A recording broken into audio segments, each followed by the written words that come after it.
85,000 years ago, the Arabian Peninsula looked nothing like it does today, where now there are endless stretches of sand, scorching sun and barren rocky plains. There once lay a land teeming with life, green, vibrant and full of water. The monsoon rains, which today largely bypass the region, used to sweep in from the Indian Ocean with immense force, drenching the land year after year. These rains didn't just bring moisture, they reshaped the landscape, carving out flowing rivers, nourishing vast grasslands, and filling natural basins with freshwater lakes. In those ancient lakes, something remarkable was happening. Creatures we now associate with sub-Saharan Africa roamed freely through what is now one of the most arid parts of the world.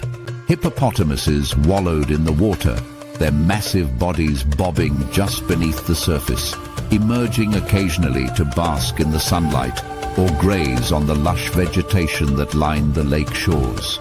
Wild cattle and herds of antelope with tall, spiraling horns grazed the meadows, while flocks of birds swooped over the shimmering water. Barrasingas, swamp-loving deer usually found in the wetlands of South Asia, and other ungulates that had crossed long distances from Africa found in Arabia a temporary paradise. This was not a dry, impassable land, but a green corridor, a bridge between continents. The same lakes and meadows that attracted animals also drew early humans. The Arabian Peninsula, rather than being a formidable barrier of heat and sand, became a vital passageway for ancient peoples migrating out of Africa in search of new lands. With water to drink, game to hunt, and a climate that supported life, these early migrants likely followed the rhythm of the seasons, moving along lake shores and rivers, leaving behind stone tools and footprints in the mud, traces of journeys made tens of thousands of years ago. Imagine walking through that Arabia, not the Arabia we know today, but one alive with color and movement. The air would be thick with the scent of wet earth and wild grasses. The calls of birds would echo across the valleys, and somewhere in the distance, the splash of a hippo entering a lake would ripple through the stillness.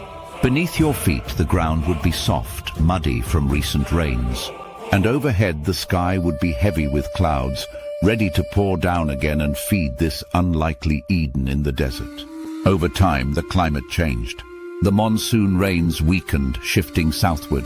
The lakes dried up, the rivers stopped flowing, and the grasslands withered into dust. Animals disappeared or moved on, and the once flourishing human pathways were buried under layers of sand. Arabia returned to its desert form, vast, dry, and seemingly lifeless. But beneath its dunes lies a secret memory of a greener world, one that reminds us that even the harshest landscapes were once touched by rain, inhabited by giants, and alive with human dreams. Hope you have enjoyed this informative video. Please like and subscribe for more interesting videos.